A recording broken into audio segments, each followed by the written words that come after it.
and the great American Southwest. I bid you all good evening or good morning, as the case may be, across this great land of ours, and it is a great land. It doesn't always do great things, but it's a great land indeed. From the Tahitian and Hawaiian Islands in the west, eastward to the Caribbean and the U.S. Virgin Islands, south into South America, north to the pole, and worldwide on the internet, thanks to Broadcast.com and Intel. Don't forget, you can go to my website, get the G2 player, download it, go back to my website, and you can see me doing this program in almost TV. Screaming video, I call it. All right. Well, the news of the day, the big news, of course, is that we are hitting downtown Belgrade now, dropping bombs on buildings, government-associated buildings in downtown Belgrade.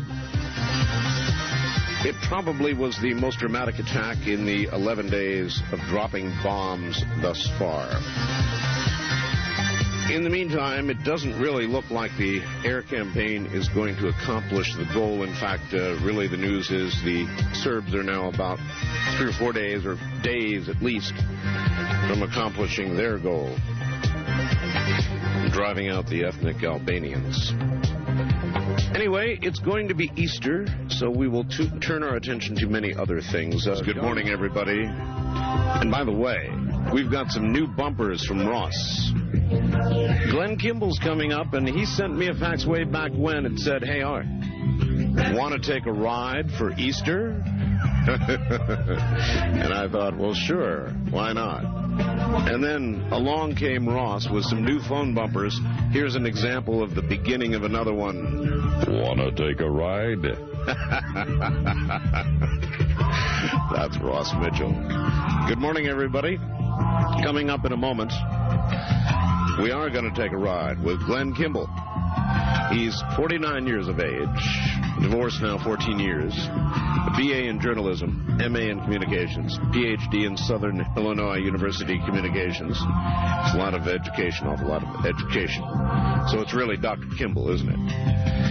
Let's see. Taught high school in 75, TA College 75, 76, taught Southern Illinois University 76 through 9, president of the International Exchange School 1980 through 84, vice president of Cell West Communications, went into the private sector, 84 through 89. And he's an incredible guy. He's written The Hidden Politics of the Crucifixion. It's the most recent book, and you can get it, and we'll tell you how.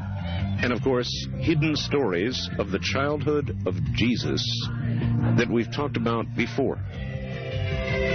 Hidden Politics of the Crucifixion, huh?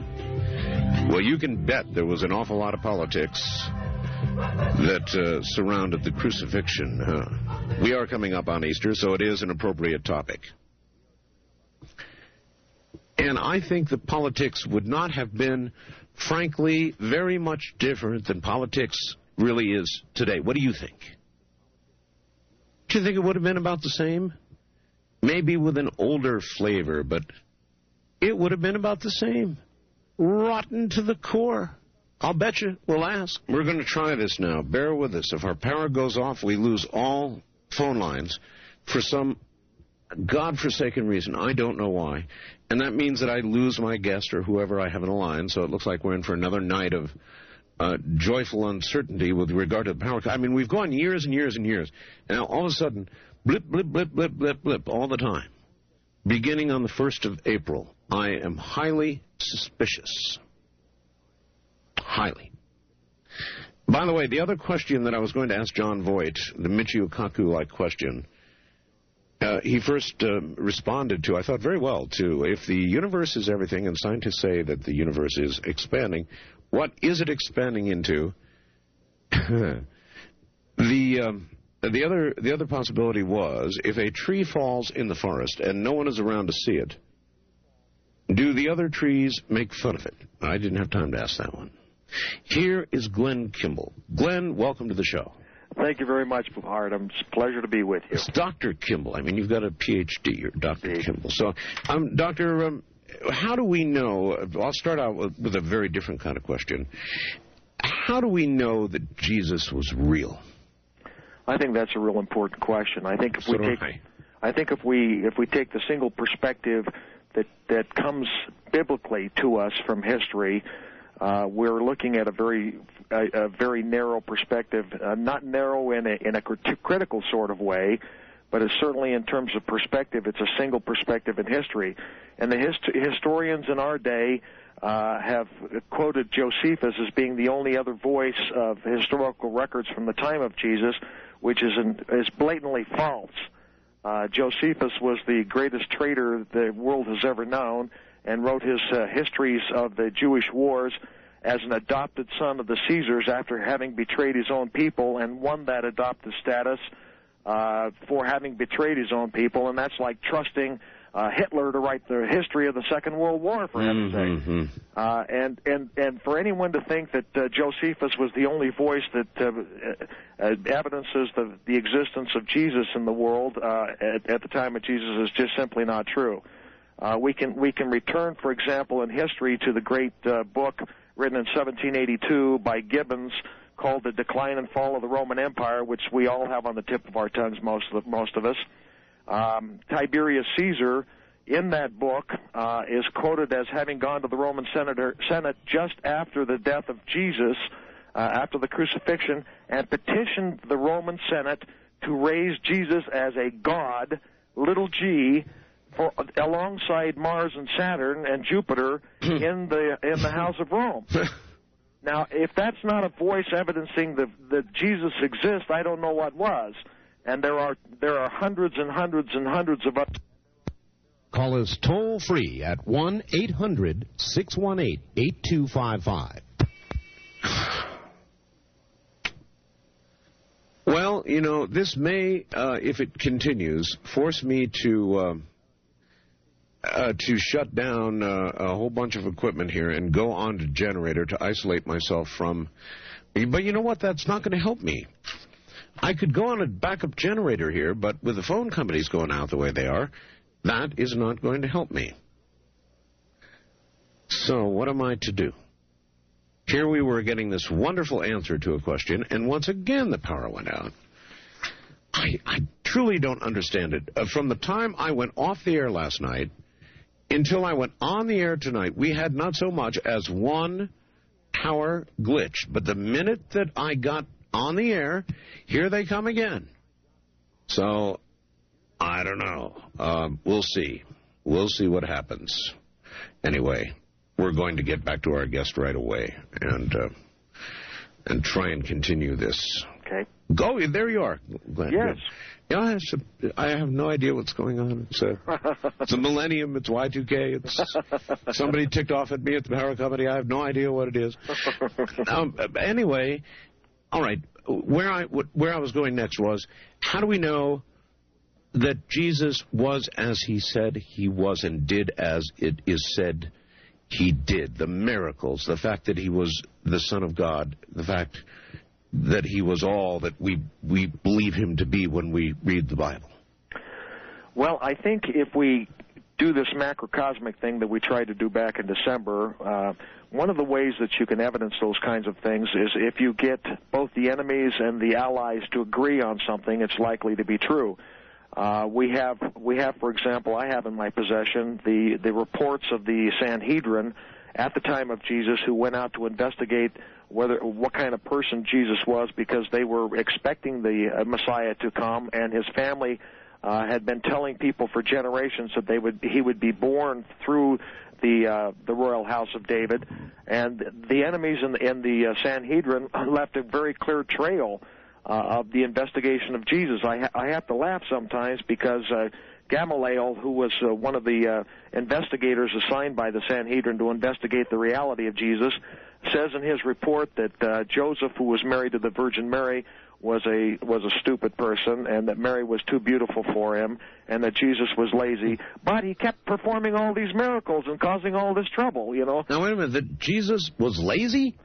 Well, as a child, he was often doing the work of his father and not around tending to the construction and architectural business of his father. And so when Gamaliel had a hard time finding Jesus in the business offices of his father, he alluded to the fact that perhaps he was a lazy worker because he wasn't paying attention to the business of the family.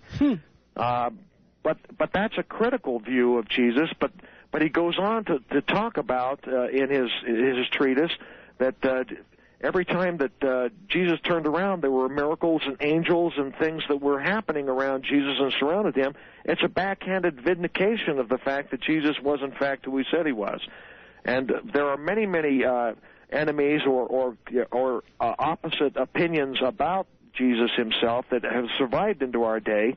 And it's getting back to your question, if both the enemies and the allies agree that Jesus was in fact a miraculous healer and a performer of miracles, we got something there. How well documented are the healings, the real miracles, the things that simply were obviously miracles? They come to us from so many perspectives that, once again, I think it's like hanging a picture on the wall, and if you use one nail, you can still turn the picture around in circles. But if you get them from a variety of different sources, then you begin to suspect that maybe you've got something real by the hand. We get these miracle reports from people like the great Muslim culture, the great Hindu culture, from the visitors to Jerusalem, from the Roman Empire Senate records themselves. From people who you would never expect to vindicate Jesus under any circumstances, but in which did vindicate Jesus during his life and shortly after his life. That is what has converted me to being a Christian and being a believer from a status of total atheist. Then why are the Hindus not Christians? The Hindus believe that Jesus was a great prophet, and they have more records of the life of Jesus than do the Christians. I understand, but you just said they had records documenting the miraculous things he did. Now, that's more than just a great prophet. Surely then, or even now, that would be regarded as perhaps matching the claim of Son of God. So then how could they be Hindu when they're supplying us with all this evidence? Well, I often have asked that question to myself, but the reality of the matter is that they quote Jesus firsthand in the Vishnu Purana and the Rishi Vedas. They are followers of Jesus. They have raised him to the status of special prophet within the Hindu faith. Jesus is spoken on the lips of the common people in the streets in India, but of course they quote their own scriptures with regard to his sayings. And if anything, he was the major prophet of all times amongst the Hindus, with the exception of their own holy men who are the rulers of their country throughout the centuries. It's amazing that they would exonerate any foreigner as a holy man. Well, it is. And how could they regard miracles as anything less than a validation of something they should be involved in, worshiping, understanding, being part of, and yet they're not? Well, they believe in miracles from their own prophets as well, and so I imagine that that's part of their thinking pattern. If you're fair as an investigator, then do you look into the miracles claimed by the Hindus, and do you find the same sort of documentation and support? I find more than perhaps in Christianity itself. Oh, really? Yes. The documents are more pervasive. I was not ready for that answer. I wasn't ready for that answer at all. So, I'm a simple soul. But I was taught when I went to, I was a Lutheran, there's only one path. But if there is as much or more documentation of miracles in Hinduism, then maybe there is more than one path, Glenn? You may be dead right, Art. The saga of Jesus is a shared saga amongst all of the cultures of the world, and we can take each one of them apart one at a time, and we probably ought to do that at some moment in time. Wow, I never expected that answer from you. Well, the pieces of the puzzle have put themselves together right before my eyes, and I didn't make them fall that way. They fell that way on their own, Art. Maybe nobody just quite asked you that question that way before. No one has ever asked me that question that way before, but this is Art Bell. Yikes. All right, hold on, Glenn. Wow. There may be more documentation for the Hindus of miracles performed than of those performed by Jesus. And that's not taking anything away from Jesus, but it is not the answer that I expected at all. That's going to require some thought and discussion. But then again, that's what we're here for. Glenn Kimball is here. We'll tell you about his new book as we go on. This is Coast to Coast AM.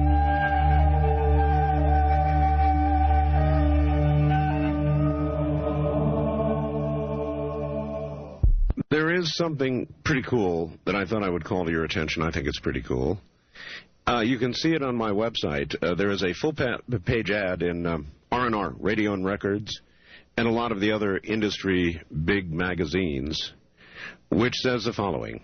Coast to Coast AM with Art Bell, 442, now heard on more stations than any other program in the history of late-night radio. Says, congratulations, Art, on your 442nd affiliate and your friends at Premier Radio Network. So it's pretty cool. It is a record and a milestone to achieve. Now heard on more stations than any other program in the history of late-night radio. Now, when they wrote that was at 442 affiliates. We're now just about to grace 450 affiliates. So it's been a ride, all right, folks. And now we have this distinction of being the largest radio show in the history of late-night radio. That's pretty cool. That's amazing. It's like somebody passed a hand over me and said, it will happen, or something. Anyway, thank you all for that. If you want to see a copy of it, it's up on the website right now. Once again, Glenn Kimball, who shocked me, Glenn. So there could be, but the structured religions that teach the word of Christ teach that there is only this path, this singular path. So how can you reconcile what you told me before the break? Well, Art, we have to remember that that the closer you get to Jesus, the more defensive people have become over the years in preserving his words. It was the case at the time of the Jews, during the life of Christ. By the time Jesus emerged into the world, they had banned all of the records outside the Torah or the 5 books of Moses from Jerusalem, and they had to travel in 73 B.C. With a contingency of 7 priests from each of the tribes of Israel to Alexandria, Egypt, to the great library there to retrieve the Old Testament, because they had banned everything. That was not the case in other cultures. We know that the great Hindu culture, for example, one of the representatives or the Magi who visited the birth of Jesus was in fact from India, and took back with him a wealth of information about the Messiah from their own culture, from their own traditions. And they did not play the defensive game that often Christianity did, and as a result, many more of the records were preserved in India than perhaps in Christianity itself. And we today hold up the Bible and say, this is all, don't look at anything else. Right. And so we have done the same thing the Jews did. The closer we come to Jesus, the closer the cultures teach about Jesus, the more restrictive the records become. If Jesus, we're going to talk about the crucifixion and politics of that in a moment, but if Jesus were to appear today, as he did then, now just about 2,000 years ago, if he were to appear today, what do you think would happen? Well, first of all, the people closest to him would be his enemies, probably just like they were in his own day. No change. At the time of the birth of Jesus, Palestine had already been in civil war for 300 years, from the days of 300 B.C. and the Maccabean movement. They had shed each other's blood over the fight over a princess of Benjamin, who had been molested by one of the 10 tribes of the north in Galilee. And Jerusalem was the home of 2 tribes, Benjamin and Judah.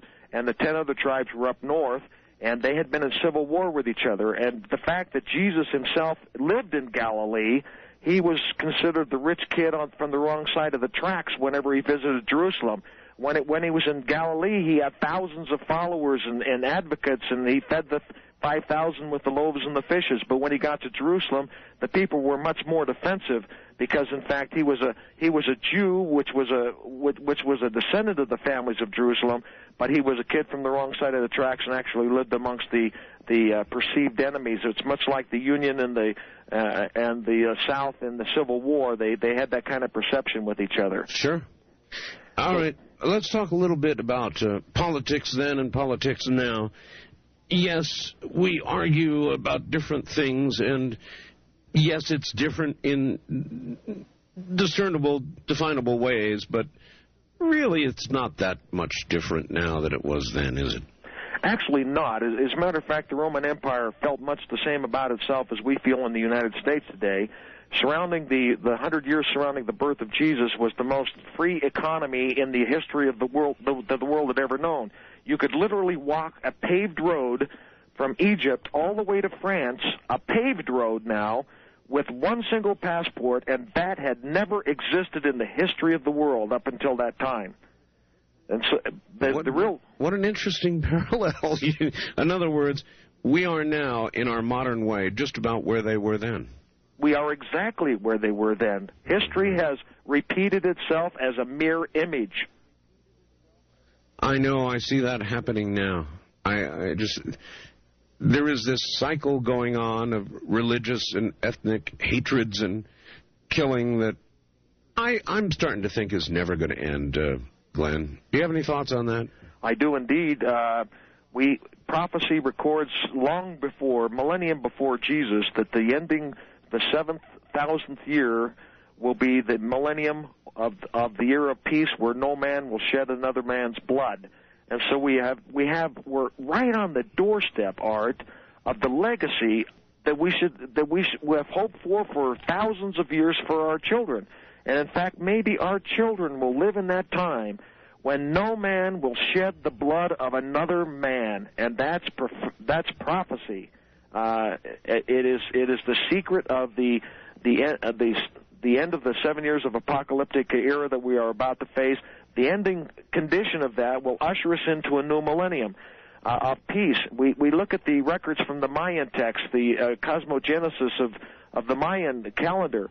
The interesting wording in that for the year 2012 is that they are celebrating the beginning of a new world, the ushering in of a new 1,000 years of peace. The Mayans, I've sat amongst the heirs to the throne of the Incas, and they say exactly the same thing. No.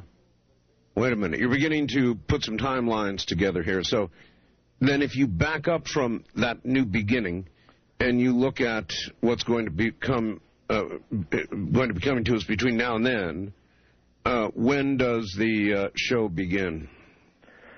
Well, we're on the doorstep. Many people have asked me that in email. Sure. Do I know the exact date and time? Not exact, but I mean just generally. If we were to believe the Incas and the Mayas, and if we were to believe the ancient Hebraic text and the Druid text, they all focus around the years 2008 through 2012. Mm-hmm. I would suggest that we are very close to that, and that is probably the era that we're looking at. Now, there are prophecies during the time of Jesus where he says, no man will know the day and the hour of my coming. That's right. However, he didn't say anything about the year. That's true. That's true. I think it probably violates the spirit of what was said, but it is true. It is violating the spirit of what was said, without doubt, and I pardon me for being that blasphemous and suggesting that. That's kind of right. That's the Art Bell Show. Except to suggest that the alignment of the stars was not, they could not predict accurately in history the movements of the stars. They only had prophecies of their positions.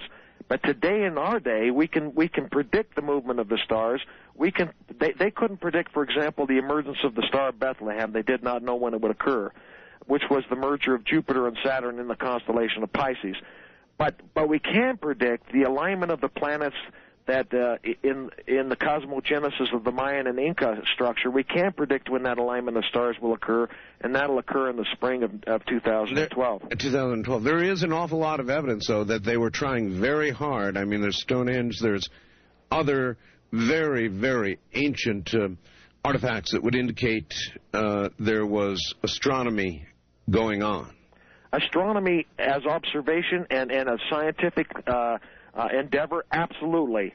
And they were absolute advocates and more followers of the stars than we are in our day. But they did not know the exact physics of the stars as well as we do in our day. Okay, let's talk about your new book a little bit. I really am very, very curious about this. You suggest that, when we get into the politics, that Pontius Pilate was being blackmailed into crucifying Jesus by three men. What can you tell us about that?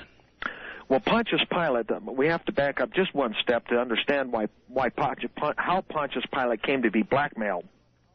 He was born in Seville, Spain. As a matter of fact, Raymond Brown, in his book about John, on the book of John in the New Testament, and by the way, Raymond Brown, who just passed away, and I'm sorry to hear that, but he's been passed on for a couple of years now, is the foremost scholar in our day with regard to Pontius Pilate. He suggests that the real name of Pontius Pilate was Lucius. Lucius is another synonym for saying from Seville. In other words, Pilate was born in Seville, Spain, as was a gentleman called Lucius, also born in Spain, Sejanus. Lucius was the Praetorian prefect of Tiberius Caesar, and as such, he brought Pilate from Seville, Spain, through the universities in England, where he studied, and brought him to Rome as his patron. But Sejanus now, you got to understand how this affects the crucifixion, because this is critical. Okay. Sejanus was beheaded in 31 A.D., 2 years before the crucifixion, because of a failed coup attempt. And because Pontius Pilate was not only came from the same city, but was his actual patron, that failed coup attempt reflected on Pontius Pilate as well. Now, Tiberius Caesar had allowed Pontius Pilate to be married to his granddaughter, and so he still had a tongue-in-cheek faith in Pontius Pilate, and he did not have any evidence that Pontius Pilate had anything to do with the failed coup attempt. So, in other words, Pontius Pilate had insurrection skeletons in his closet.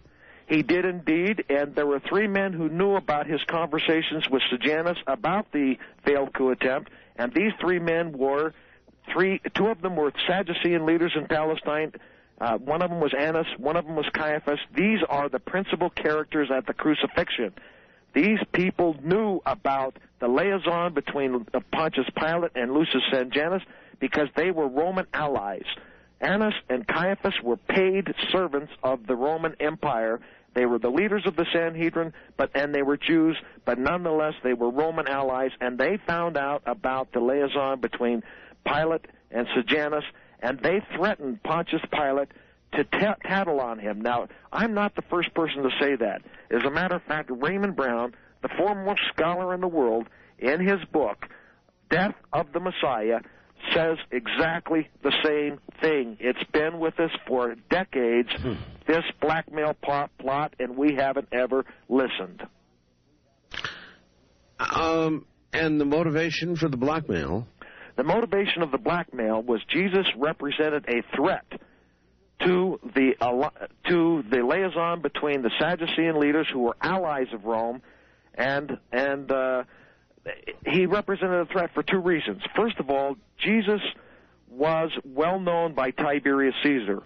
He was known because Jesus' foster father, Joseph of Arimathea, was named by Tiberius Caesar personally as Nobilis Decurio. In addition, Tiberius Caesar's granddaughter was a fledgling disciple of Judaism, and she was talking to Tiberius Caesar about Jesus. And so, on one hand, the Romans were starting to lean toward Jesus, and they actually went to as I suggested before, they actually went to the floor of the Roman Senate and proposed that Jesus be raised to the status of God, little g. So on one hand, Jesus is gaining power in Rome. On the other side, in the Jewish Sanhedrin, Joseph of Arimathea and Nicodemus had gone to the floor of the Senate 3 years before the crucifixion, and proposed to the Sanhedrin that they integrate Jesus' teachings within their religious traditions. So Jesus was a political threat. Exactly. He was a political threat to only one segment of the population, and that was the allies of the Roman Empire within the Jewish nation, and there's only one group that were allies. The rest of them hated Rome. The Pharisees hated Rome. The Essenes hated Rome. The common citizens in the street hated Rome. There was only one group of people who loved Rome and who were political allies, and that was the Sadducees. And they happened to be the rulers of the Sanhedrin at the moment of the death of Jesus. Wow. You write that Pilate, in fact, now here's support for all of this, that Pilate wrote a letter that survives today revealing the fact that he met the resurrected Jesus in the streets after the crucifixion in the company, get this, of 50 armed guards, and that this letter survives today in the Royal British Museum. Is that true? That is true. Pontius Pilate, we have forgotten the status of Pontius Pilate. The Christians, for 200 years following the death of Jesus, celebrated the birthday of Pontius Pilate as a religious holiday. They named 3 of their holy mountains after him. They raised him to the status of sainthood today in the Byzantine and Coptic Christian religions. He is a saint, and in the Catholic tradition, he is officially declared an innocent and virtuous figure. And you have to ask yourself, why do they consider him so highly when he is the one that supposedly killed Jesus? Indeed. And the reason is because he converted to Christianity right after the death of Jesus. He converted to Christianity because he went into the streets. He says it in his own letter. He met the resurrected Jesus. He converted to Christianity, and he was killed in the Praetorium of Pontius Pilate for having participated in the crucifixion. You got to remember, Pontius Pilate didn't want Jesus dead either. And so he was killed by Tiberius Caesar for having killed Jesus before Tiberius Caesar could get a royal healing from the hands of Jesus. That's amazing. What I'm learning here is amazing. So there was a whole lot of politics. Extremely lot of politics. It is the key to the secrets of the crucifixion. And that Pilate converted, yes, as you mentioned, converted to Christianity after meeting Jesus resurrected. So then, even to the very end, Pontius Pilate was not outed with regard to the blackmail that had been threatened. That never got out. No, it never did, because Pilate played the patsy. You got to remember, we have evidence everywhere in the Bible for this blackmail scenario. Herod, for example, who was one of the 3 people responsible for the death of Jesus, his father looked for the baby Jesus and killed babies 2 years old and under trying to find Jesus. And this Herod Tetrarch, who was in power at the time of the crucifixion of Jesus, killed his mother, killed his wife, killed his children. He'd have killed anybody who threatened his life. And Pontius Pilate sends Christ to Herod and says, "Do with him as you will." And did Herod kill Jesus? No. Did Herod slaughter him like he did his wife and his children? No. Why, when he was given the golden opportunity to shed the blood of Christ, the person his father had sought for all of his life, why didn't he kill him? And I'm telling you why he didn't kill him, because the bait had already been, the blackmail scheme was already in. They already knew that they could not, that Herod did not want to be the one that kills Christ, because it may have put him out of favor with the people. Sure. And the Sadducees didn't want to be the one to kill Christ because they had a law against murder, and so they picked the guy that they wanted to be responsible, and that guy was Pontius Pilate. He was the patsy in the whole game, and he was blackmailed into doing what he did. Even today, we allow people, we entrust our lives to people who are named pilots. That's correct. Glenn, hold on. It's the top of the hour. We'll be right back. This is Coast to Coast AM.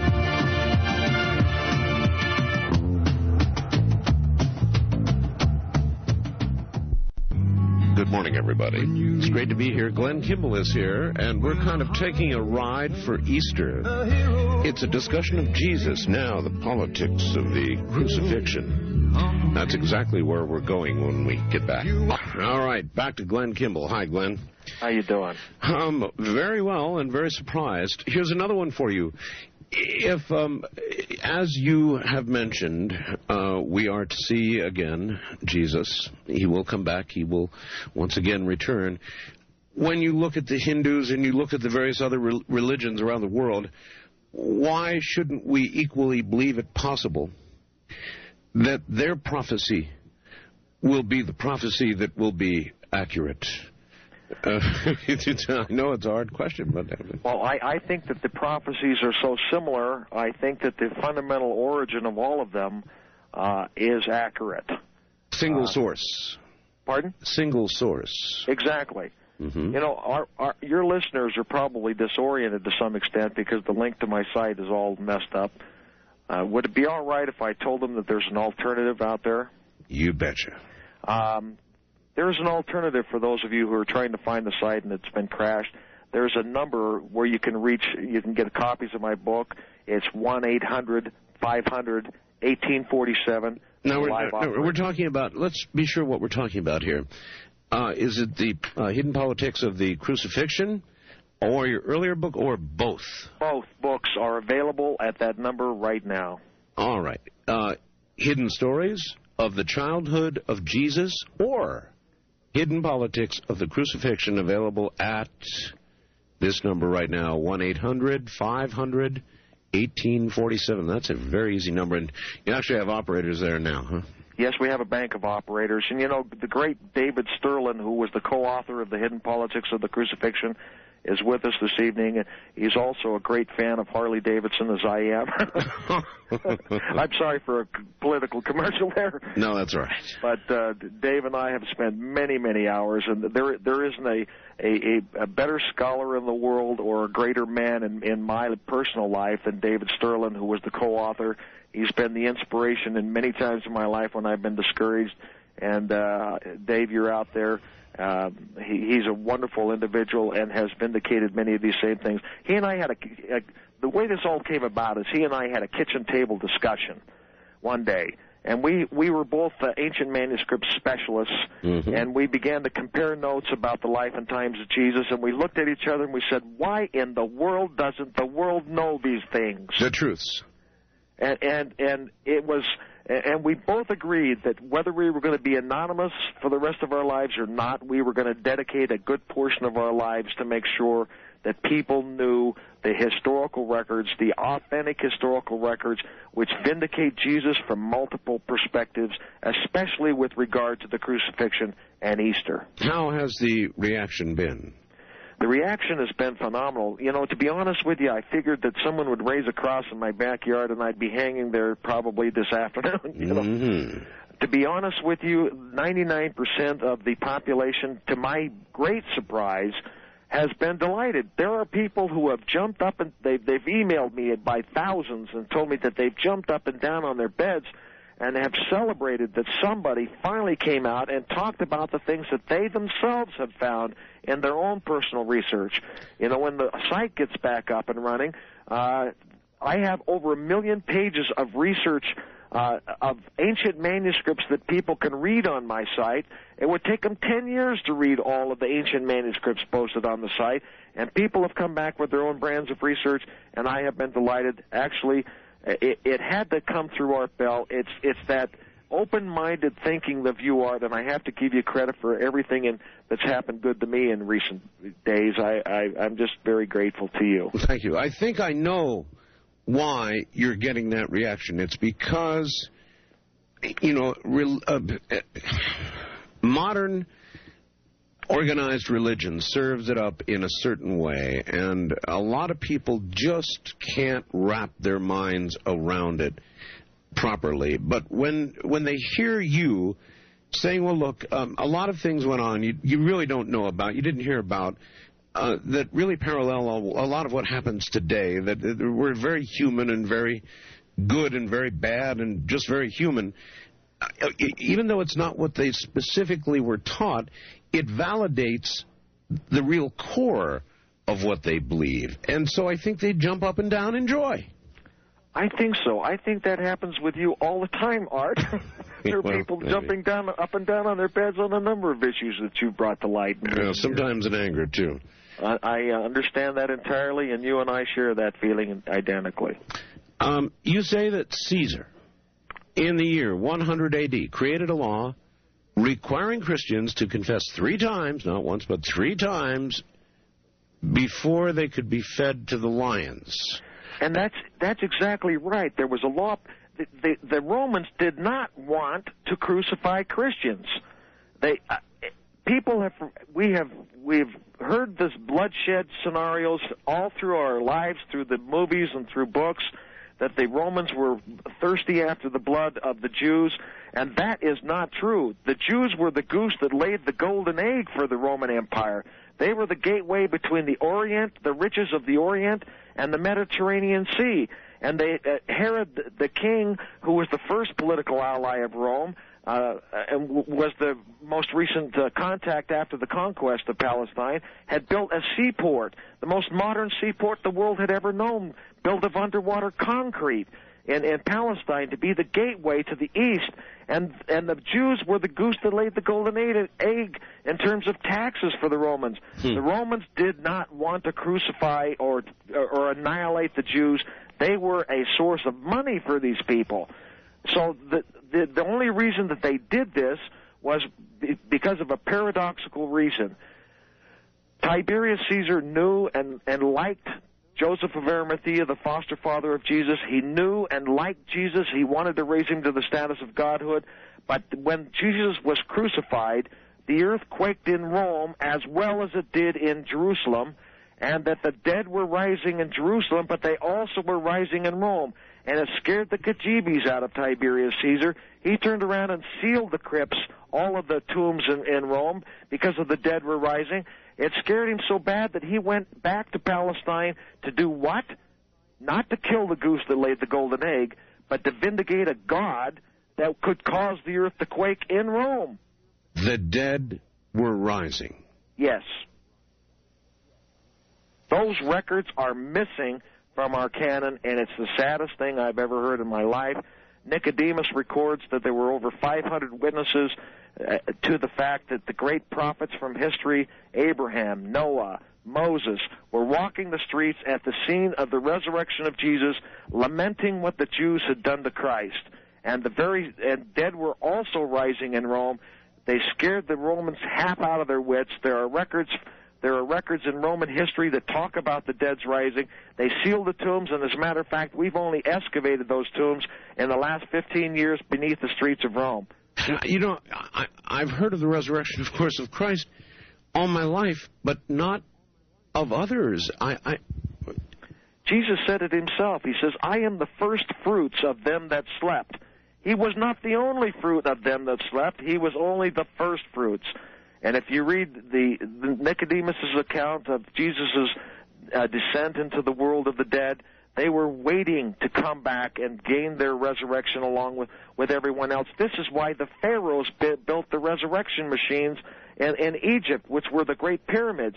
This is why people have been so fascinated with the concept of resurrection forever in every culture of the world. Wait a minute, slow down. You're saying the pyramids, I've heard them called many things. I've heard that actually what a lot of people have said is that they believe the pyramids were something that was to guide the soul on its journey in the afterlife. But you're saying they were mechanisms of resurrection.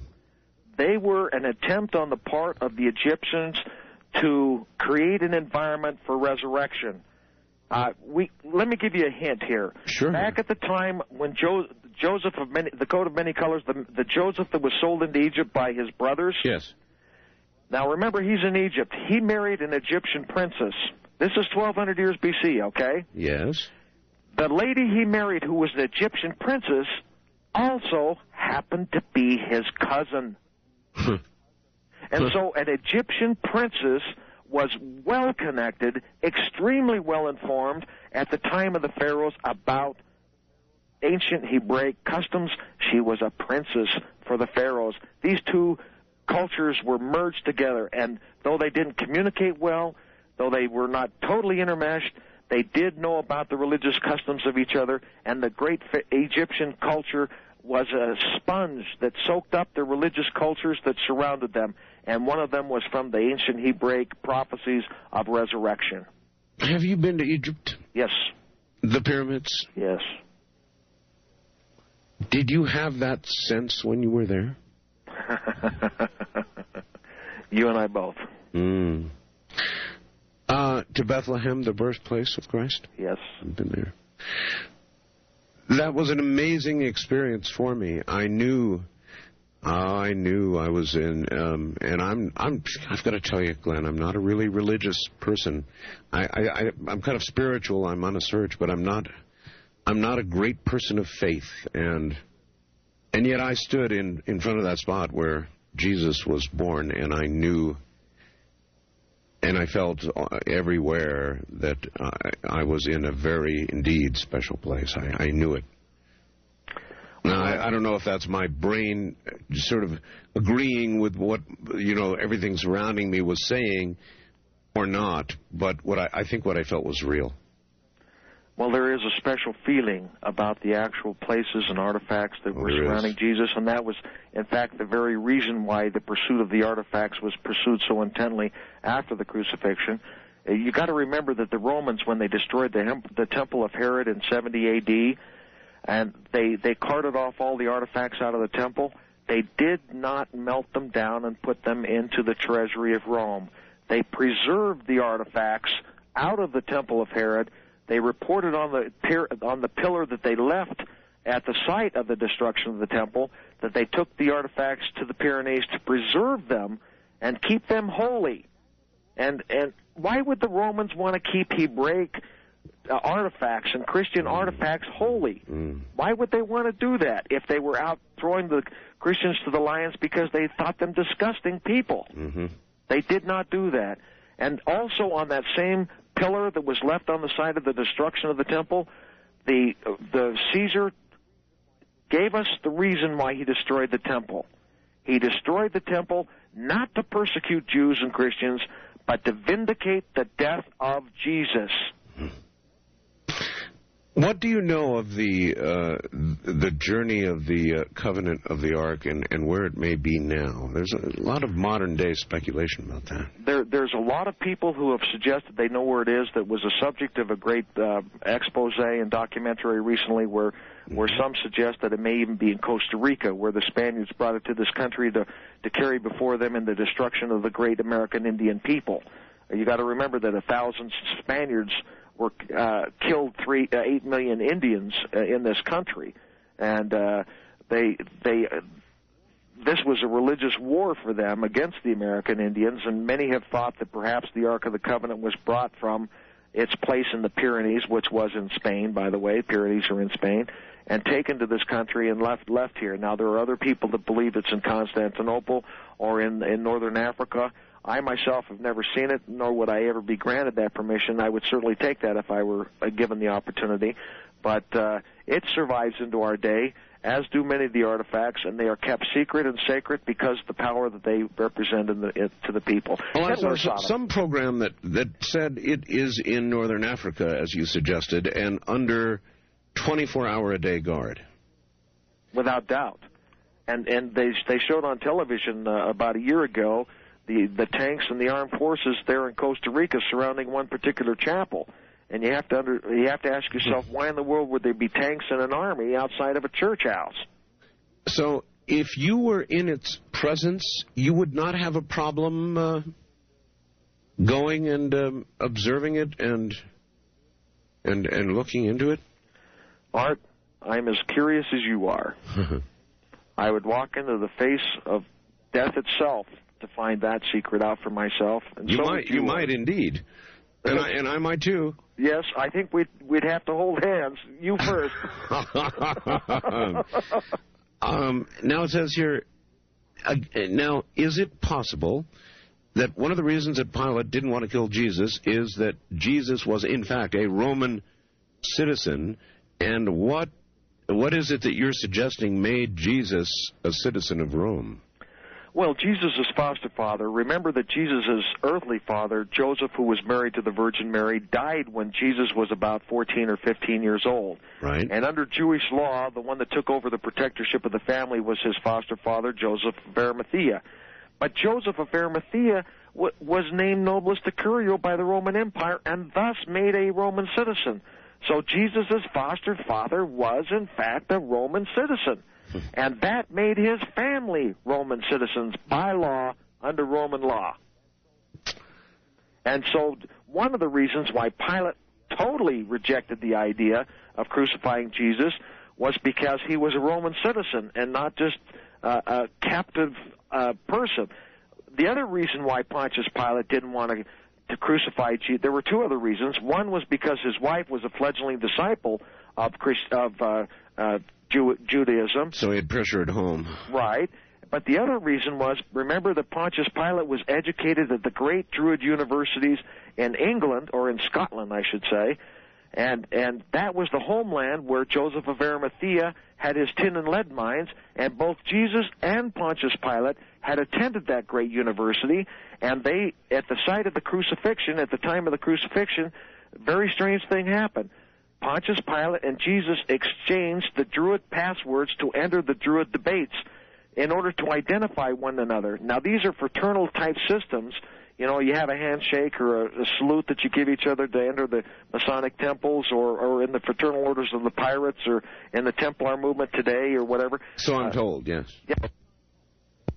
First-time callers, area 702-727-1222.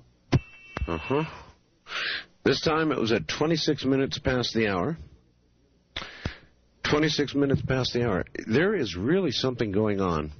Of course, we're going to get hold of... I'm not going to let it bother me anymore. I'm just going to get hold of Glenn Kimball again, and I'm not going to let it get under my skin. Yesterday was really getting under my skin, but now I'm going to take a different attitude, and I'm going to just I'm here. Yeah, reconnect like that. I'm not going to let this get to me.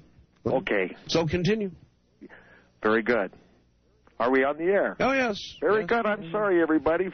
We have the power company giving us trouble today. I know. I'm beginning to suspect something's going on, but it's all right. I hope not, Art. I hope not.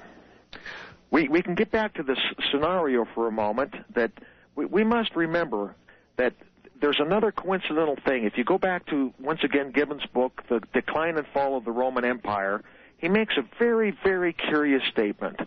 He says that the Roman armies were rampaging all of the world with the exception of one people. And those people that they deliberately avoided during the life of Tiberius and Caligula, who was his successor, were the great Druid peoples. And they avoided them for a reason.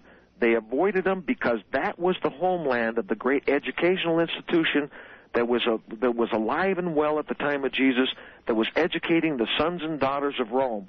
They could not send them to Alexandria anymore because at the time of Cleopatra and her war with her little brother Ptolemy burnt the library of Alexandria in 63 B.C.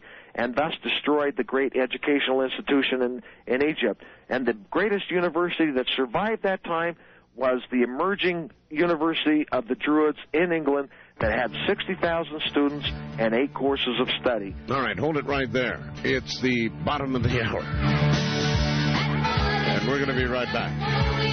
I'm not going to let this get me down. You power nerds, I'm on to you now. Good morning, everybody. This is Coast to Coast AM. And Glenn Kimball is my guest. He will be right back, and so will we. Again and again and again and again.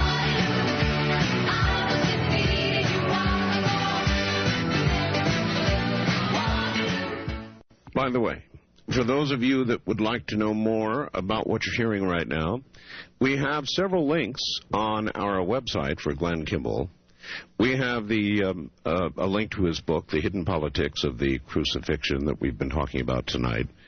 We have a link to his book, Hidden Stories of the Childhood of Jesus, and the website, ancientmanuscripts.com. All of those links are up there. All you've got to do is go to my website, www.artbell.com. Go down till you see the name Glenn Kimball and click on the link that your heart desires. All right, Glenn, then who, bottom line, would we say is responsible for the crucifixion of Jesus? We want to answer that, but can we add the 800 numbers as well? Oh, yeah, the 800 number for the books. Of course we can. If I can find it. It's 1-800-500-1847. 1-800-500-1847. And they're live operators tonight, so we're in good shape. That's hard to do, to line up operators for an all-night shift. It can be done, but it's not I begged easy. them. Did you? They're good guys. But you ask a good question, Art. You ask who really was responsible for the death of Jesus. Indeed. And we have to understand, from a political standpoint, who were the only people that stood to gain anything. Right. And the only people that stood to gain anything from the death of Jesus was one faction of the Jews who were called Sadducees. The Pharisees weren't at fault. The Sadducees were composed about 8% of the population. The Pharisees composed about 12% of the population. The rest of the population were Essenes and lay members of the Jewish faith. But the Sadducees were the rulers. They were the political allies of Rome. And Jesus represented a threat to their relationship with Caesar because he favored Jesus so highly, and because the great Joseph of Arimathea was a member of the Sanhedrin, so was Nicodemus, and these two gentlemen were Pharisees and not particularly fond of the Sadducees, and they had gotten the vote, they had swayed the majority of the vote on the floor of the Sanhedrin to favor accepting Jesus as the Messiah within their own traditions. And the Sadducees saw themselves on the way out of power, on the way out of a job, on the way out of their prestigious positions as rulers of the city, and they were the ones that were most threatened by Jesus. We have to understand that the night of the crucifixion, there was a police force that arrested Jesus in the Garden of Gethsemane. Mm-hmm. The head of that police force was the son of Caiaphas, a Jew. This police force, the Sadducees, were such good allies of the Romans that they were allowed to have an autonomous police force. They were not Roman soldiers that arrested Jesus. They were the police force of the Sanhedrin itself that arrested Jesus that night. And the evidence is clear in the Bible, because who did they take Jesus to the very first thing? Did they take him to a Roman jail? No. Did they take him to Pontius Pilate? No. The first place that police force took Jesus was the house of Annas, who was the father-in-law and the former head of the Sanhedrin. The next place that Jesus was taken that night was to Caiaphas, and that reveals the secret of the blackmail, that these two men were behind the arrest of Jesus. Their own sons were the ones that were the militia that arrested Jesus. They were the ones that did this deed, and they were behind the crucifixion of Jesus. Boy, I'll tell you, you're teaching a lot of people new things tonight. How do you think the reaction to all this is going to be? This does not deny anybody's tradition. This is just the rest of the story, Art. This vindicates Jesus for who he is, and I encourage everybody to go back to their own tradition with a renewed sense of faith and hope that Jesus was, in fact, a real person. We have been so distanced because of our defensive nature about ancient manuscripts that we have lost the real Jesus in history. And I hope that people will take this information back to their own traditions, back within their own chapels, and use it to help them restore their faith and hope that Jesus was, in fact, the Savior of the world, as I believe him to be. All right, let's find out exactly what some do think, shall we? First-time caller line, you're on the air with Art Bell and Dr. Kimball. Hi. Hello, how you doing? Okay. Dr. Kimball, you have some pretty interesting things to say. I am a born-again Christian, and I've been listening to some of the things that you've been saying. You're going to have to speak up a little, sir. How's that? Oh, that's better. Okay. I think there's another faction as far as the crucifixion of Christ that you may have missed, and that you have to excuse me, I'm a little bit nervous. That's all right. What was the faction? Was that another reason why they crucified Jesus? Yes. Was the fact that he said he was God, and that fact resonates throughout the whole New Testament. Fair comment, Glenn? Yeah, that didn't offend the Romans. The Tiberius Caesar proposed the idea that Jesus would be a god, little g, in front of the Senate. It didn't offend the Romans at all. Yes, but what about Jesus? What was his response to that proposal? Jesus stood firm fast that he was the way, the truth, and the light, and he that believeth in him, though he were dead, yet shall he live. Obviously referring once again to the resurrection. But he had made a comment in the streets at the time of the crucifixion that you could tear down this temple and I would rebuild it in 3 days. That made him a large target, because the Pharisees even then began to worry, because they were the great wealthy people in town, and they didn't like any destruction of property. They didn't want to have any invitation for people to destroy their property, especially their religious holy shrines. And so there were in fact some Pharisees in the crowd who were concerned, but they weren't the instigators of the crucifixion. The instigators were in fact the Sadducees, and the Sadducees and the Pharisees didn't get along very well with each other. But again, the question is, was he generally in agreement with this representation of him as a god, or did those words that I am the way, I am the light, did it just sort of underscore and say, yes, I am? Politically, is that the way it came out? Very definitely politically it came out. We only have a fraction of the words that Jesus said in his whole life. We call those words agrapha as they are recorded in history. But everyone who knew Jesus, his family, his surroundings, all of them knew that this great Messiah would be the Son of God, the Savior of the world. The prophecies were clear all the way back from the time of Daniel and Micah, that this person who was coming into the world would be a supernatural being on one half and mortal on the other half. And yes, he knew exactly and perpetrated exactly who he was in his lifetime, and everyone who knew him knew that. Remember the last time we were on the air, I think I asked you, if we could get a sample of the DNA of Jesus, would we discern, in your view, a difference in the DNA, some small difference between human DNA and that of Jesus? Well, strangely enough, I'm a well-trained microbiologist as a part of my major in college. Yeah, I think we would see a difference. What that difference might be is only speculation, because I don't have his DNA under a microscope. I'd love to have his DNA under a microscope and test it for myself. But his mother was mortal. He was born into the flesh. He had blood flowing through his veins, and I suspect that he would have every bit of the genetic code that we have in our day. But I imagine, not only imagine, but I would presume that there would be differences.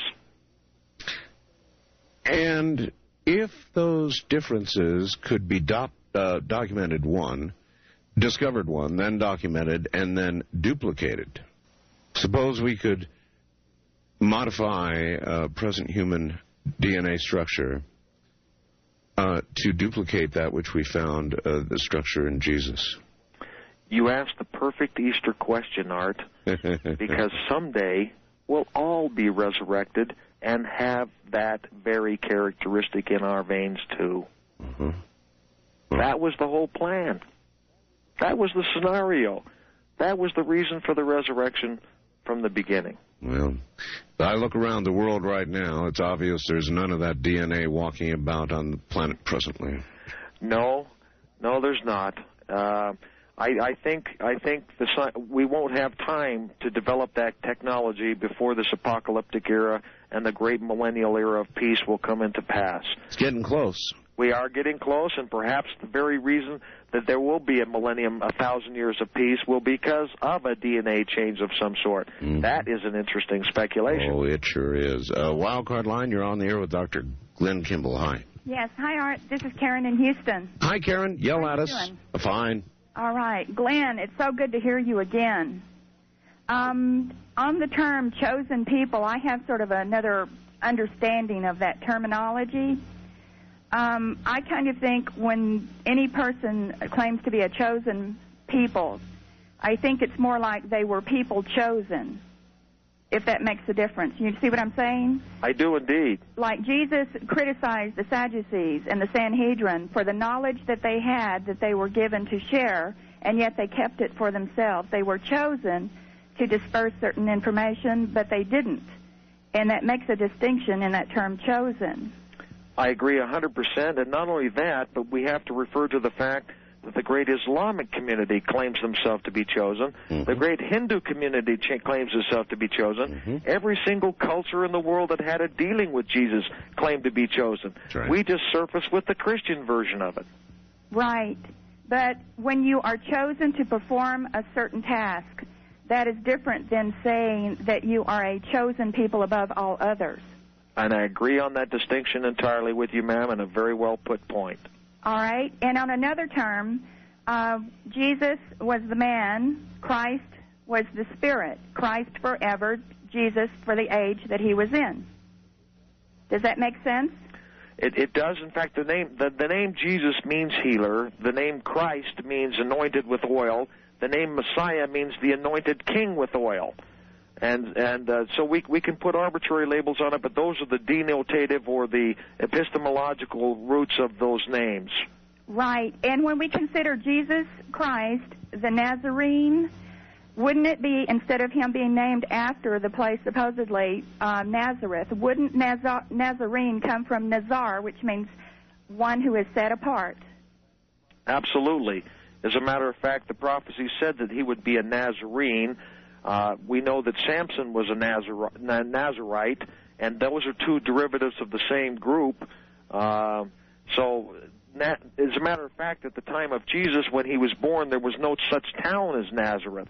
Right. In fact, the maps of Judea at the time of the birth of Jesus don't even register that town. He was raised in a town that subsequently became called Nazareth. And recorded in history. And in the early establishment of the church as we know it, the one known as the Christian church, which has its base with Rome, during Alexandrian times, the library at Alexandria, wasn't there a young mathematician's a daughter, Hypatia? Are you familiar with her? Yes. Can you tell us, please, some more about her? I just know a very little bit, but that she was slain because she would tell the truth and would distinguish between fact and fiction. And the early establishment of the church, when they were trying to pull together paganism and what, you know, was going on at the time as far as a Messiah coming and all of these kinds of things. Well, that's it was quite a soup, and she tried to keep things straight and in order. The laws of the universe, etc., and the separation of religion from all of the other, and it all kind of got mixed up, and she was destroyed in the process.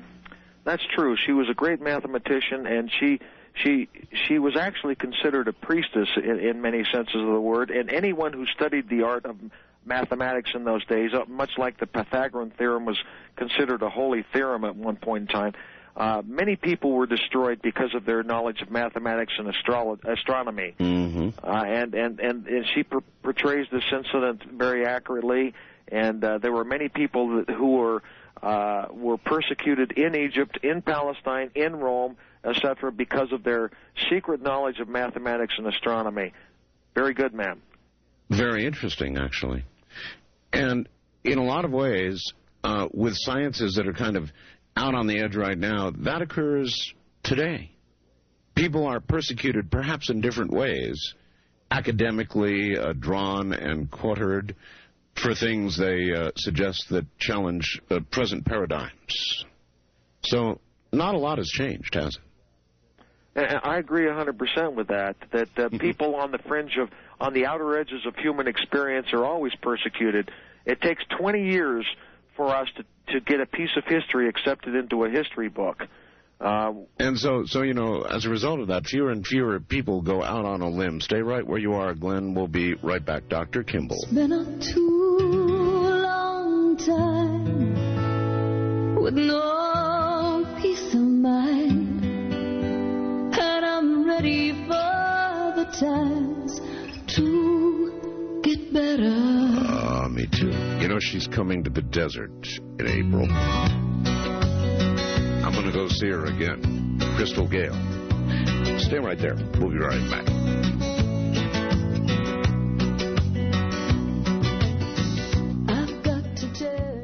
Not only that, but he's still here. We walk around with him. We eat dinner with him. He's not gone. He never left. Interestingly enough, the sightings of the resurrected Jesus were continued until the 5th century A.D., where he walked around with the people and taught amongst the people. The sightings of Jesus didn't discontinue until the onslaught of the Dark Ages. As a matter of fact, there are many scholars today that secretly believe that the reason we call them the Dark Ages is because Jesus said, I am gone and I will not return until my second coming. And as a matter of fact, on the tomb of King Arthur, which was the lead-lined tomb, from the minds of his family, the descendant of Jesus, he says that he will return with his ancestor Christ in the second coming, and that there would be no more appearances of the resurrected Jesus walking the earth. Well, it's slightly irreverent, but I cannot help but suggest that we're still getting sightings of Elvis today. Art, you're so bad. You met him too, huh, Art? I thought that was you, Art. Yeah, you know, it's been great talking to you guys. Thank you so much. Thank you very much. Congratulations again on being a big shot. You know, it's pretty cool, I think. Thank you very much. I don't know about being a big shot, but attaining the largest listening audience and number of affiliates, you know, in the history of nighttime talk radio is pretty cool. All right, Doctor, here's a good one for you. Since Easter cometh, I wish to ask you about what remnants remain of actually, I guess, the crucifixion and this. How did we get from there to Easter eggs? I've never ever understood that. Well, the legend of the Easter egg is very ancient. Mary Magdalene, when she came to prepare the body of Christ finally, you see, Joseph of Arimathea and Nicodemus had already thrown 100 pounds of precious spices over the body. But you remember the earthquakes and the lightnings probably frightened them too, and they didn't prepare the body properly. But however, on Easter morning, Mary Magdalene came to the site where there were, once again, the Sadducean police force guarding the tomb of Jesus. She took boiled eggs with her to bribe the guards into allowing her to prepare the body properly, and that's where we get the concept of Easter eggs. Boiled eggs were of that rare a nature that you could bribe somebody with them? That was a treat. It was a picnic. It was a delicacy of food, and I'm sure she had some sort of special recipe in her mind, and probably prepared them, and the guards themselves, having to watch probably 10-hour shifts, were probably hungry, and she knew that. Again, I'm still focusing a little bit on the resurrection, not just of Jesus, but of other dead. How many?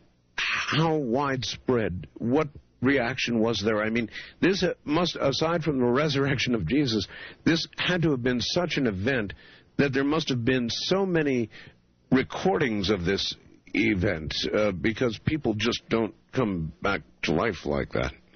There were 500 recorded witnesses of the dead rising in Jerusalem alone that are recorded in history. That it wasn't just one account of Nicodemus. There were 500 of them. In addition, there were many, many similar numbers of recordings in Rome and, in fact, in other places around the world at that time. So the dead rising and roaming the streets was not a popular topic. It was actually a spooky topic for these people, and was buried because they didn't have any traditions to account for this phenomenon. It's always been a spooky topic for me, ever since the movies, the Living Dead movies when I was a child. Those were scary, scary movies. Well, these dead rising weren't dead in the corrupted sense of the word. They were alive in a resurrected body. Resurrected, I understand. We have the account in my book, at the end of my book, where two of the resurrected beings came back to the floor of the Sanhedrin and left witness records independently in separate rooms to testify and witness that Jesus had in fact been resurrected, and that they were among the fruits of the resurrection. And those records survive in our day and are in my book, The Hidden Politics of the Crucifixion. All right, and I want to plug your book again. Hidden Politics of the Crucifixion is the latest book, but by no means it's not the only book you can get. You can get hidden stories of the childhood of Jesus. That, too, is probably worth some discussion this evening. It's fascinating. And there's a 24-hour number, and there are people actually standing by right now who will take your order. The number is 1-800-500-1847. That's 1-800-500-1847. And, of course, you can get them at Amazon.com. We're linked through all of that, if that's the way you buy your books. You know, I heard that Amazon.com just bought Broadcast.com. Correct. Amazing thing going on right now out there. First-time caller line, you're on the air. Hi. Hello? Hello. Hi, Art. Hi, Dr. Campbell. I was just calling to make a comment about your Ark of the Covenant deal in Costa Rica. Yes. I was born in Costa Rica. And the only church I could think of that it would be in, it's called La Basílica de Nuestra Señora de Los Ángeles. Así es, pues. Oh, yeah? You speak Spanish, huh? Sí, habla español, también. Sí, yo también. That's the place I was thinking of. But the one thing you said about tanks and guards being there is no standing army in Costa Rica publicly. And I've never been there, so I cannot represent it. I just saw it on a documentary on television. Now, there are, however, lots of armed people in Costa Rica. Well, yes, there's a civil guard, which is basically a civilian police force. Right, and they're very well armed. Yeah. But there's no standing army. And what's the name of the documentary, if you don't mind? It was on the Learning Channel, and I don't recall I apologize, I don't recall exactly the title of it. So that's cool. That's all right. But it amazed me because it showed photos of apparently the tanks were there during the Easter season or during this time when the high priest goes in and visits this supposed Ark of the Covenant there. Really? And I thought it was a fascinating comment. And I don't know. You're asking a guy who has never seen the Ark of the Covenant personally, but I would be the first in line if they would allow me to butt in line. Oh yeah, I'll be right behind you. Well, congratulations. Push me forward, will you? It just struck me as odd that you'd mention my country. I appreciate it. Thanks for having me on. All right, you bet. Thank you very much for calling. Would you make a trip if you thought you could find it, Doctor? I certainly would. I would fund it myself. It's a matter of it's not only a sense of curiosity, but you mentioned earlier the sense of the overwhelming sense of omniscience or of course that you have when you meet history face to face and what it does to change your life. And for me, I would go. If I was commanded by the heavens not to enter, I would not go. If I were told not to go by my mother, I wouldn't go. Mom, you're out there, I know. But if no one told me no, I could not go and wouldn't prevent me. You'd be on your way. I'd be on my way. I'm the first man. I want to be Christopher Columbus, just like everyone else. Well, you might be a pillar of salt, but anyway, you'd go. I'm Art Bell, and I'd go too. This is Coast to Coast AM, and we will be right back.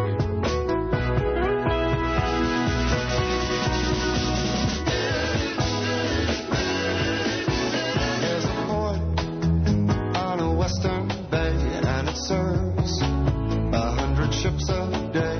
Lonely sailors pass the time away and talk about their homes. And there's a girl in this harbor town, and she works laying whiskey down. They say, Brandy, fetch another round. She serves them whiskey and wine. They say, Brandy, you're a fine girl.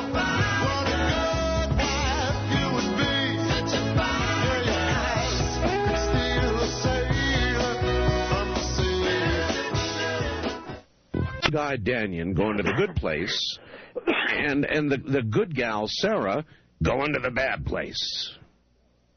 Well, you know, we can talk about a number of people who've had a variety of near-death experiences that were both good and bad, and my suggestion is that the portals to the heavens are many and porous. We talk about George Ritchie. I don't know if you remember reading his book, Return from Tomorrow. It was one of the very first NDE books out there, even before Raymond Moody was involved. Yes.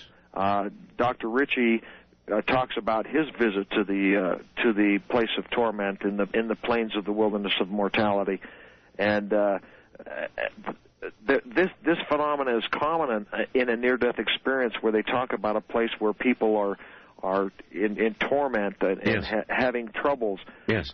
This is to be distinguished from a hell of fire, of brimstone fire, but it's very similar to that experience. Pretty close. Sounds like hell to me. Yeah, it's not exactly a party.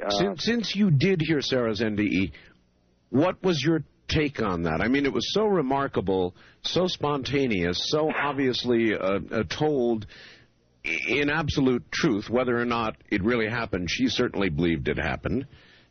How did you react to that when you heard it? I believed that she was telling us the truth. She went through one of the portals that allowed her to see that experience first. If you notice, one curious thing about an NDE experiences that might help us here explain this phenomena that you're talking about, that when you pass on, one of the things that one of the facilities that you have in an out-of-body experience of like an NDE is the fact that you have multiple perceptions and the ability to see what you will to see. Mm-hmm. Perhaps she was afraid at the moment of death, and that fear launched her into this experience.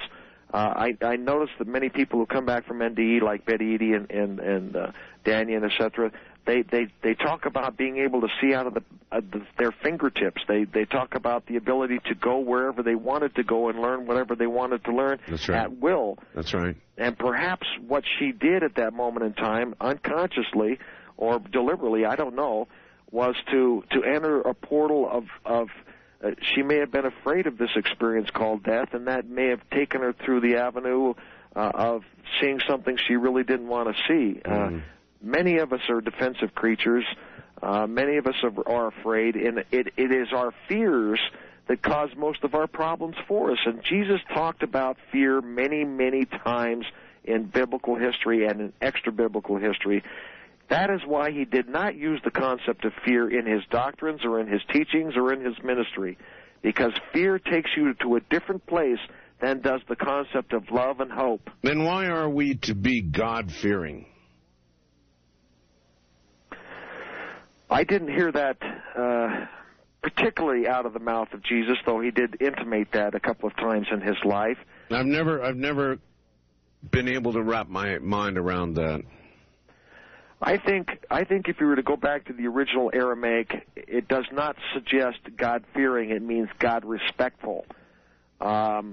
We'd have to talk to Eric Rocco, who's done some of the great translations from the original Aramaic Bible that was found in the Vatican. And by the way, those books are hosted on the site as well, and they're hard to get a hold of. But I think the translations of God-fearing are probably a problem more in translation and the verbiage and the connection with the word fear than they are literal. And by the way, those eggs of bribery you talked about earlier, those hard-boiled eggs, Dave in Chicago wonders if they might have been deviled. Listen, a lot of people want to talk to you. I'm not expecting an answer to that. First-time caller line, you're on the air with Dr. Kimball. Hi. Is that me? That's you, all right. Oh, this is Paul in Wichita Falls. Hi, Paul. I listen on 570 Cliff out of Dallas, and right now we have thunderstorms, so it's hard to hear you on the radio. Well, apparently you're dredging something out. Well, thank you very much for taking my call, Mr. Bell and Dr. Kimball. Yes. Dr. Kimball, do you know Vendel Jones, or have you ever heard of Vendel Jones? Very much so. Okay, well, I'm scheduled to go on his next dig, hopefully in April. Will you tell Vendel Jones to call me, please? Well, I certainly will, sir.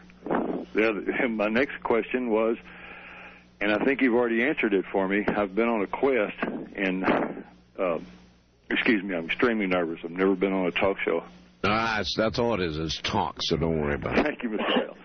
Bell. Well, that's something everybody tells me I'm good at. So anyway, I've been on a quest for some commentaries on the Old Testament written before the 1st century A.D. Would that be available on your website, sir?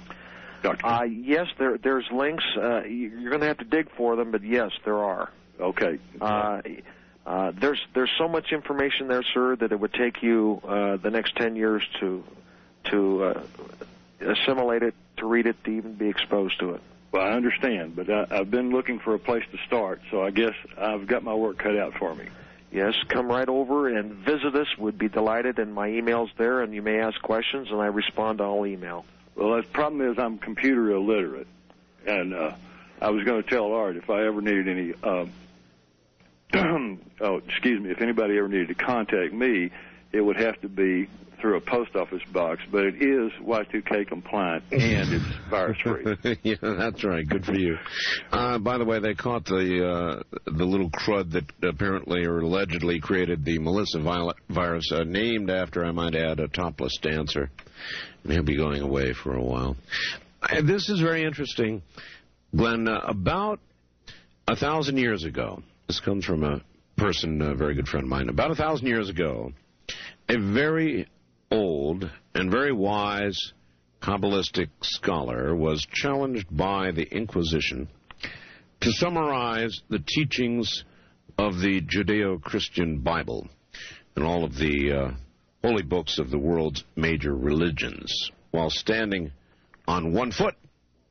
Without a pause, he complied, balancing himself as he instructed, stating, quote, "Love thy neighbor as thyself, all the rest is commentary." I think it's an absolute, Jesus said it himself, that these are the two great commandments, to love God and to love your neighbor as yourself. We even get it more if we look into the extra-biblical documents.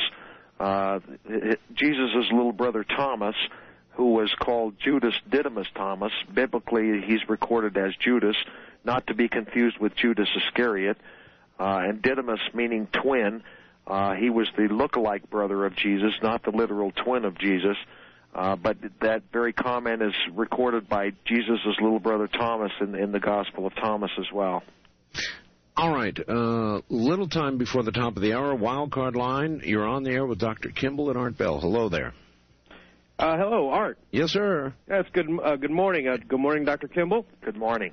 I'd like to touch on, once again, I know a previous caller talked about Lawrence Gardner's book, Bloodline of the Holy Grail.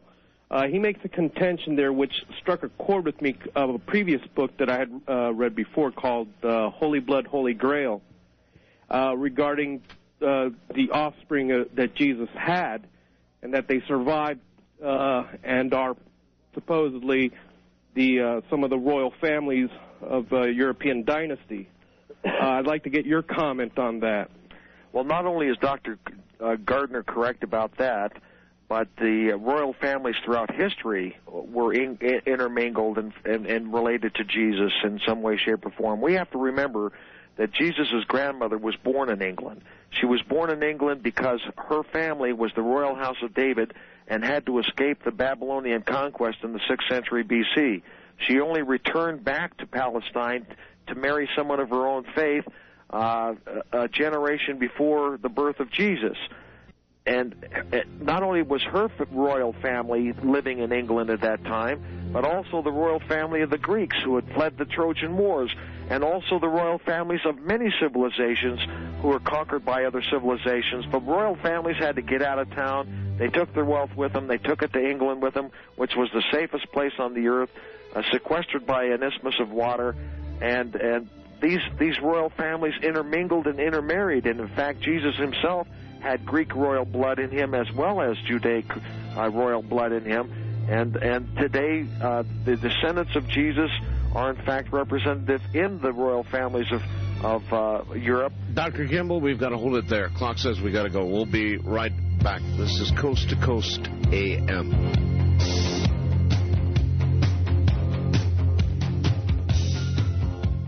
I know what the illness of self-rejection and those kinds of things are. I have emerged in the last 5 years having left my old bad habits and have emerged into a new believer in Christ. Dr. Kimball, that's such good news.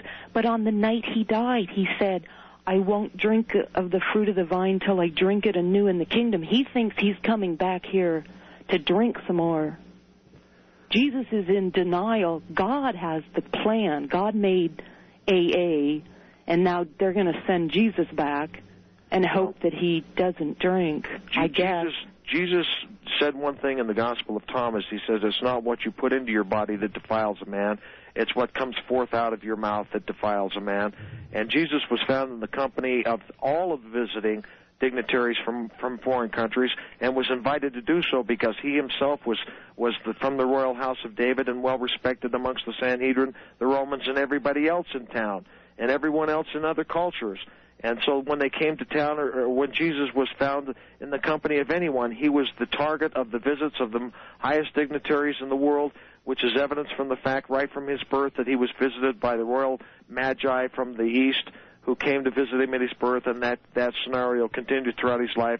He ate and supped and drank with them on those occasions, and made many friends amongst the other cultures through his participation. In fact, the resurrected Jesus came back, and for the stories of his resurrected visits throughout Europe, throughout Asia, throughout Palestine, all are accompanied by scenarios of him eating with them being able to touch his hands and feet, and side, and he participating with them in their dining experiences. All right. East of the Rockies, you're on the air with Dr. Glenn Kimball. Hello. Hello, Art. Hi. Hello, Glenn. This is Frosty from Louisville, Kentucky. I use that name so my friends know who I am. I'd like to congratulate you on being #1 there at night. Thank you. I have a question that's been plaguing me since the beginning of my thoughts, and I was hoping the good doctor could answer it for me. And I've rarely heard anybody ask this question before, but what came before God, capital G? Well, the ancient manuscripts talk about there being an unbegotten one. We speak of Jesus as being the only begotten, but there are many, many manuscripts talking about an unbegotten entity in the heavens, a self-generated, a self-made entity who is, in fact, God, big G. Where he began and what he did when he came into existence, that is a mystery that I know not of, other than the fact that the ancient records from a number of different sources talk about him being the unbegotten. Oh, okay. That clears up a little bit. Is there any information that I could get? Would that be on your website? That I could link up why to don't it? you email me and I'll look around. And you'll look around for it? Do you want to give your email address out so people can contact you? Sure. It's G. Kimball, Kimball, at the letter X and then MISSION.com. Wait a minute. G. Kimball at the letter X and then what? MISSION, xmission.com. And that's not a hidden code. I don't own the company Xmission. It's a local provider, right. Mm-hmm. All right, G. Kimball at xmission.com. Yes. All right. Send him some email. Thank you, Art, and thanks for taking my call, and y'all have a good morning. All right. Thank you, sir, and take care. West of the Rockies, you're on the air with Dr. Kimball. Hello. Hi, Art. Hi, Dr. Kimball. Hello. Hey, I'm listening to you. I think you might be interested in this, Art, on the KNFO. It's FM. Yes, sir. Out of the Roaring Fork Valley in Colorado. Well, I'll tell you what. We're on more and more and more FM stations. FM stations are quickly learning that there's lots and lots of music all the way across the dial, and if they appear suddenly with something intellectually stimulating as an alternative, they win. Yeah, it's a good way to listen to you. It is indeed. Sure beats AM. Hey, I got just a couple of points I want to make, but then I want to leave with a question and then hang up and listen to the answer. Okay. Hey, first of all, can I give you guys a website you love that I found on the internet? Well, about the pyramid. I don't do that, and the reason I don't do that is because I'm sure you are well-intentioned, but I've had several people give me website addresses that ended up taking them to 18-year-olds who bear it all, that kind of thing. So I don't do it on the air unless I check it out first. Well, It's about the Great Pyramid, anyway. I understand. And there is a mention of the Great Pyramid, not specifically Great Pyramid, but a reference to it in Isaiah 19 and 20. And you may find that... Oh, there is? Yeah, that's in the Bible.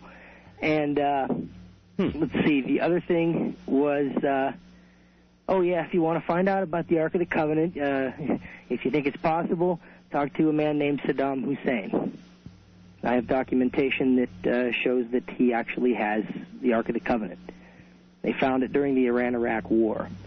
And I could provide you with that as well if you'd like. I'd be very interested in any documentation. If I can get you our websites, Art, you'd probably want to put a link up to them. Because all you've got to do is email me the websites and let me check them out first. Okay. And the last point before the question was, a friend of mine sent you a note about his wife produced a song called Y2K When You Can Get Away. And you'd love it, Art. You have to hear this. All right. And you can download it and listen to it on the legal musical download, whatever I think I'm not sure if it's Amazon or what. All right. You'll like that. And the question I had was, how, Dr. Kimball, do you reconcile the only sign that Jesus gave for the proof of his mission to the people who were the Sanhedrin and so forth who were questioning him as being 3 days and 3 nights for the resurrection, being 72 hours, and how the way it's celebrated by the Christians only gives about a day and a half from Friday afternoon to Sunday morning, because it's actually from Thursday, from Thursday night. Or no, from Friday night until Sunday night. I think it was Sunday night that the apostles were in the upper chambers. That's when the body, being the believers, resurrected in their knowledge and belief of what Jesus was actually trying to tell them, because they thought he was going to be the second Messiah and not the one that was going to be killed. But I was wondering how you reconciled that, how you worked that out, or if you had looked into that very much. All right. All right. Thank you. Actually, Art, it's a pretty good question, because there is a discrepancy in the Bible itself. All the Gospels, with the exception of John, suggest that Jesus was raised on the third day, which was the Sabbath.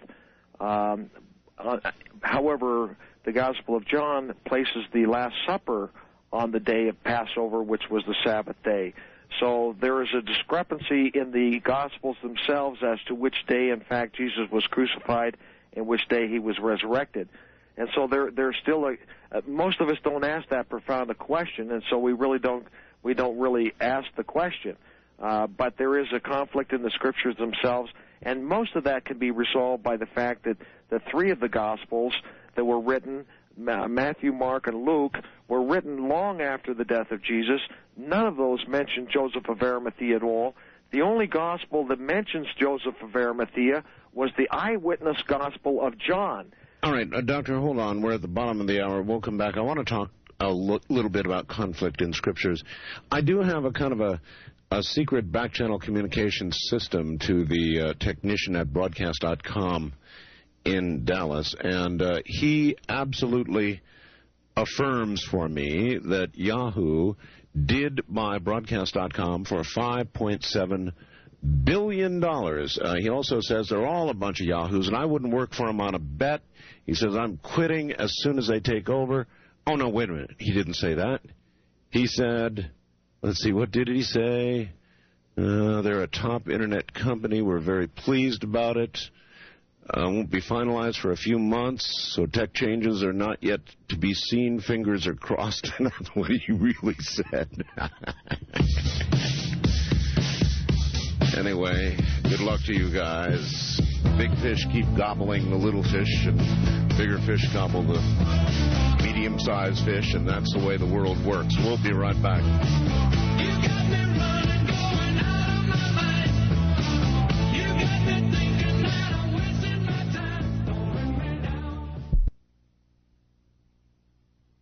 Oh, forgive me. I've just got to pull the words together. But the temple worship and the priestly line that was ensconced, was in place at the time of Jesus was not the was not linear. Didn't go back. It was an appointed priesthood, and I've just been examining and exploring the indications that there were two different calendars that were used. There were many Essenes. In fact, the Essenes didn't hold to the priests and the timings of the sacrifices that were in place at the time that Jesus was there. And what did it was that earlier caller trying to place the timing of Passover, and you were saying that maybe it was a discrepancy, and I'm wondering if it just might have been simply the difference between the 360-day calendar, which placed Passover on an earlier day, and the 365-day lunar calendar that had come into practice. Could you comment on that? I think that's such a brilliant comment, and I think you've got to the core of much of the problems preceding the century of 533 A.D. Yeah. You see, the calendars were not standard. They did not share calendars. In fact, they didn't even share calendars within a common culture. And that's one of the reasons why Dionysius Ignatius was commanded by Caesar in 533 A.D. to standardize a calendar system. Yeah. It was partially an economic issue because they would set dates and times for people to meet merchant vessels and to do business transactions, and because they used different calendar systems, they couldn't transact business. And so Dionysius Ignatius creates our calendar for us from the year 533 A.D. However, he goofed. He was originally instructed by Caesar to use the beginning of the Roman Empire when Romulus and Remus founded the city of Rome. However, with the onslaught of Christianity, Dionysius decided and convinced Caesar to use the year of Jesus' birth as the year 0, but he missed in that one too.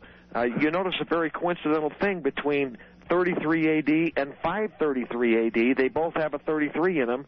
Dionysius presumed that Jesus was born or died 500 years prior to that celebration when he created the calendar. He missed the date by 7 years. Yes. Well, the aspect that I find interesting, and again, I'm just in my walk, and again, it's I have not. In fact, I do feel like another earlier call, like a chosen one that the Creator of the universe found and allowed me to see, just the littlest bit of who this Yeshua, this Jesus Christ is. And one of the things that I'm seeing is that, one of the things that kept me from seeing is what I've coined a phrase as is churchianity. Having very just a great number of traditions.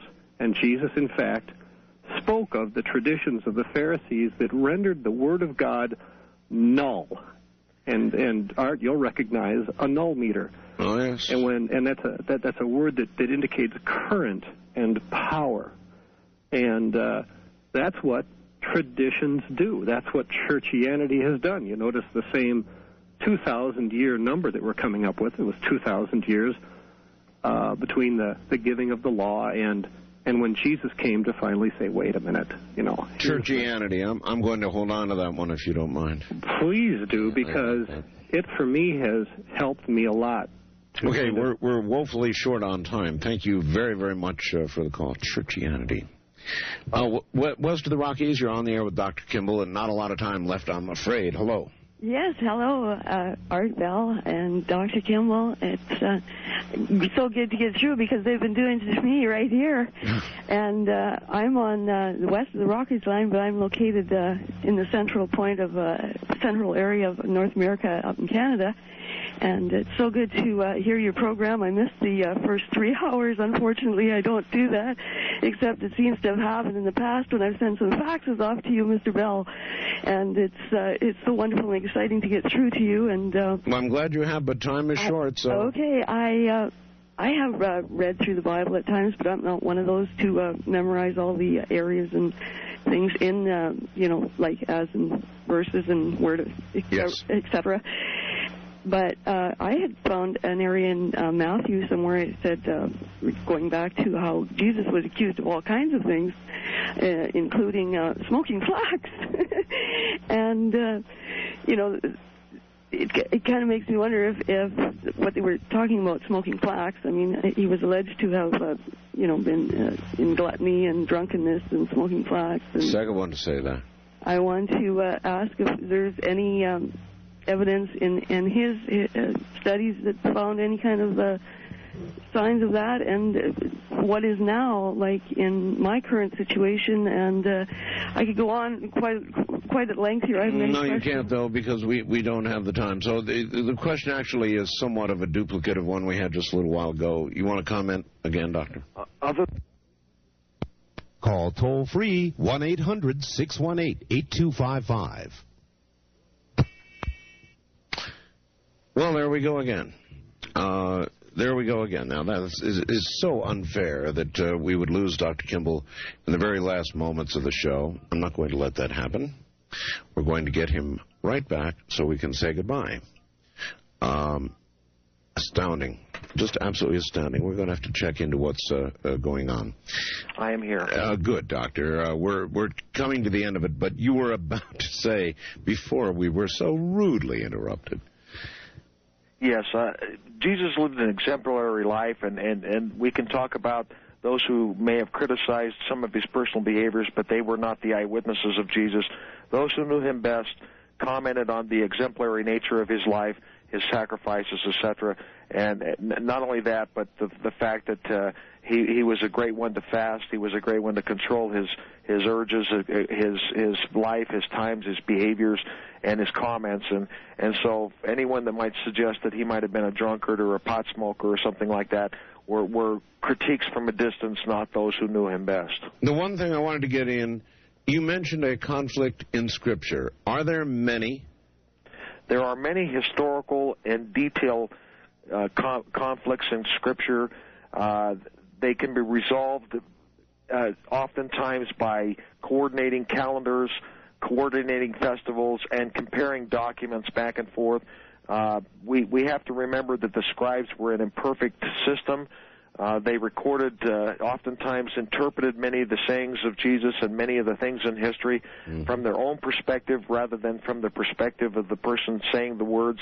The scribes were an actual religious group, though they were literally the secretaries of history. But they were given the freedom and free agency to add their own interpretations into the potpourri of what emerged into our time. Doctor, you are a wonderful guest, and I hope that everybody will call and order your book. What more can I say? Do it, folks. It's 1-800-500-1847. That's a very easy number to remember. 1-800-500-1847. And, Doctor, of course, you will come back to us once again. I shall indeed, Art. Thank you so much for your help. Good night, Doctor. Good night, sir. Well, folks, that's it. We are out of time. I will be back Monday night, Tuesday morning. We've got a whale of a lineup for you next week. In the meantime, I hope you have a good weekend. From the high desert, I'm Art Bell. Ta-ta.